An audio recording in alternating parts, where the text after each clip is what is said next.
So hello dear students, today we will study about experimental methods for X-ray diffraction.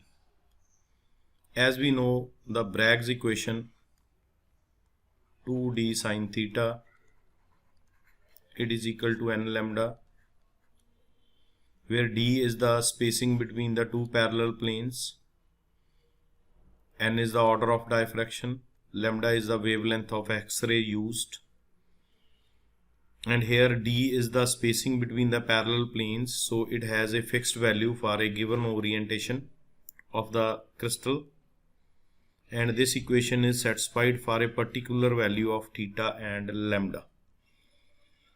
So in experimental methods we may fix any of these parameters, like we can fix the wavelength and vary the angles theta, or in the other we can fix the angle theta and vary the wavelength, such that the Bragg equation is satisfied. So whenever we are to perform the experiment for X-ray diffraction, we can choose any of these. We can fix the wavelength, vary the angle, we can vary the angle, change the angle, or fix the wavelength. Or also in other type of experiments, we can fix the wavelength and change d and theta. So by making different kind of combinations, we can perform X-ray diffraction and do the necessary findings using Bragg equation. So mainly three type of methods are there. First method is Lewis method. So in this method, a single crystal is held stationary on a goniometer. As the crystal is stationary, so theta is fixed.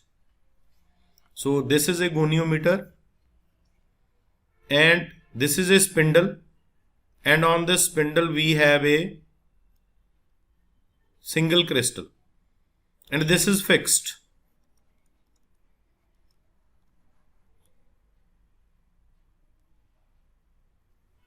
So this is fixed on a goniometer, and a beam of continuous X-rays having continuous wavelengths ranging from 0.2 to 2 angstrom are incident on the specimen.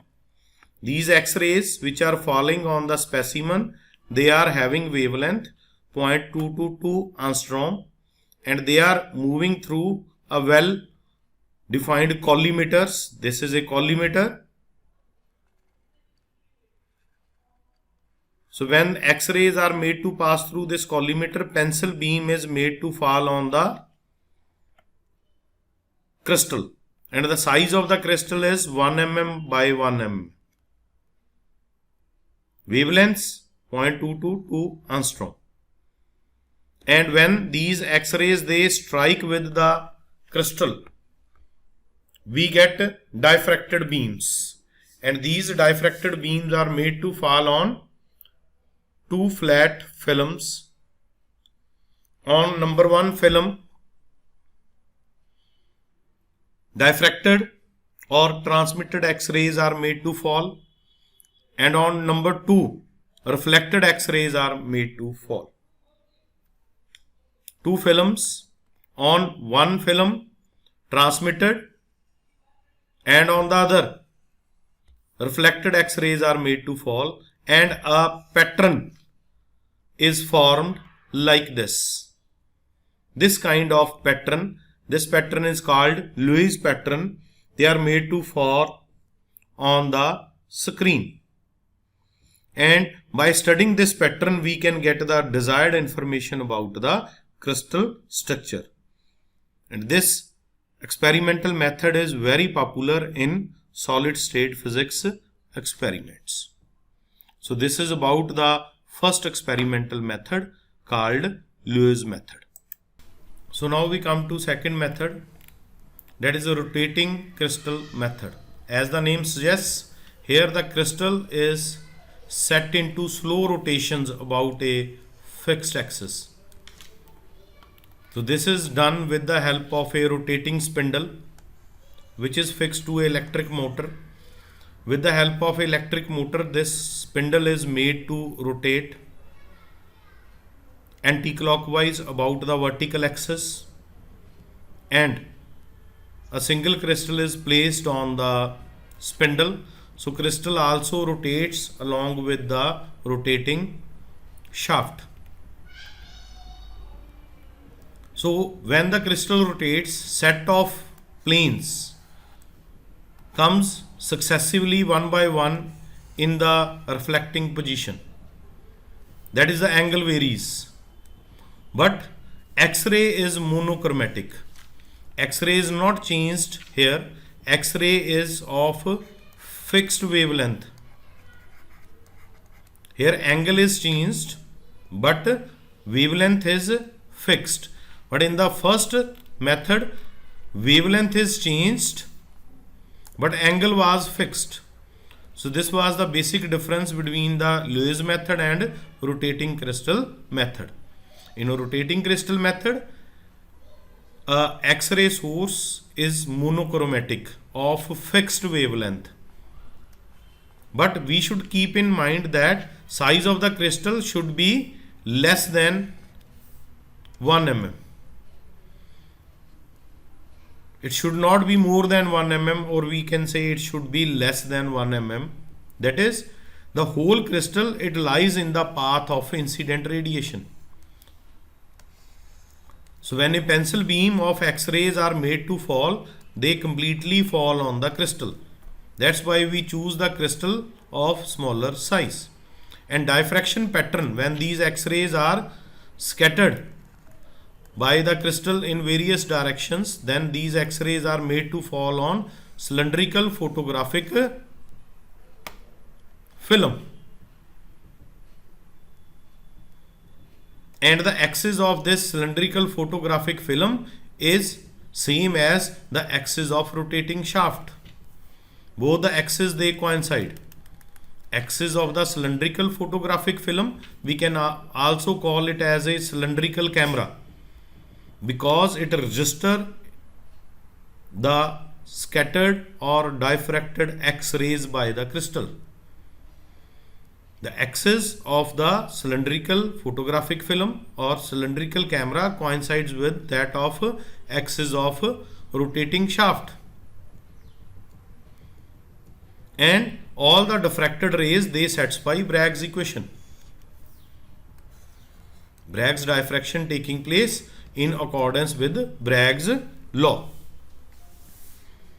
So all the beams which are parallel to the planes, to the vertical axis, they lie in the horizontal plane. And those beams which are diffracted above and below, they are scattered, not scattered in the horizontal plane, rather they form reflected layers above and below the horizontal plane. So there are two methods of rotating the crystal. One is complete rotation, another is oscillatory rotation. But there is a drawback for complete rotation, that when we rotate the crystal completely, each set of parallel planes reflects 4 times during rotation. So due to this overlapping of the diffraction maxima taking place on the film, so it is very difficult to analyze the spectrum using complete rotation of crystal in a rotating crystal method. So we prefer the oscillatory rotation. And this technique is very useful for finding the values of A, B and C. So this is about the second method, rotating crystal method. So the third method is the powder method.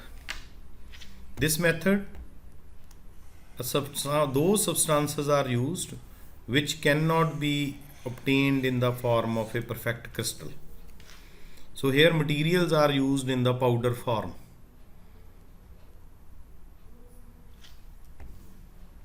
In this method, the atoms in the individual crystallines are ordered, but their orientations are random.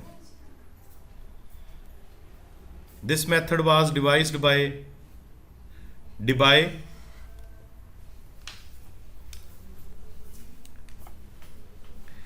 The experimental arrangement consists of a cylindrical camera. This cylindrical camera is used for the study, and specimen is taken in this small tube, and monochromatic X-ray beam is made to incident on the specimen. So specimen is here. So experimental arrangement consists of a cylindrical camera fitted with a photographic film inside. Powdered sample is taken in a capillary tube and it is placed at the center. This is a capillary tube.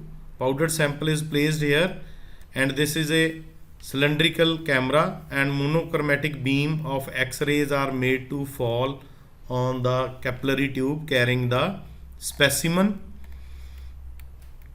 So collimated X-ray beams strike the powdered sample.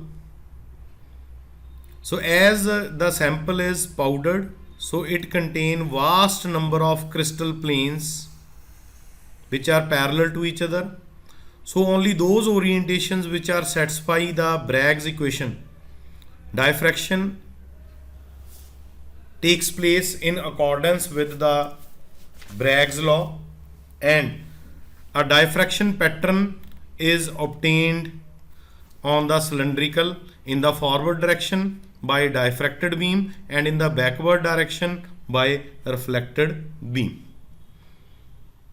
A bright spot is formed for those X-rays which goes directly without suffering much diffraction.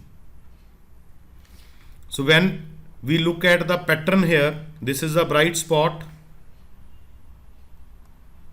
Next we get arcs of the diffracted X-rays. At 90-degree angle we get a flat line, but after 90-degree